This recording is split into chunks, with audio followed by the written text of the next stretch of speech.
ஏற்கனவே எரியற வீட்டுல வந்து பெட்ரோல் ஊத்துற மாதிரி யாராவது அது பண்ணுவாங்களா? இது வந்து 500 கோடி ரூபாய் அவங்ககிட்ட பணம் இருந்தா அந்த எலெக்ஷன் செலவு பண்ணி அதை இது பண்ண முடியுமா? இது வந்து 500 கோடி ரூபாய் தூக்கி இது போட்டு அதுக்கு ஒரு செம்பத்தி வர முடியும்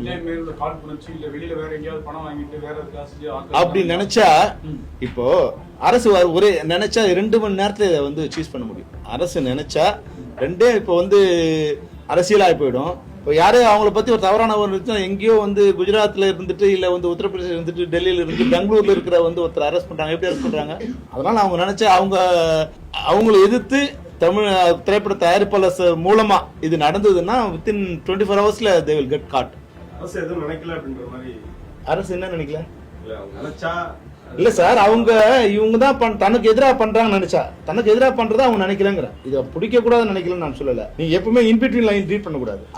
அரசு தனக்கு எதிராக தயாரிப்பாளர்கள் வந்து நடக்கிறாங்கன்னு நினைச்சதுன்னா 24 மணி நேரத்துல க்ளோஸ் பண்ணுவாங்க. 24 மணி நேரத்துல உண்மையான குற்றவாளிகள் இது பண்ணுவாங்க.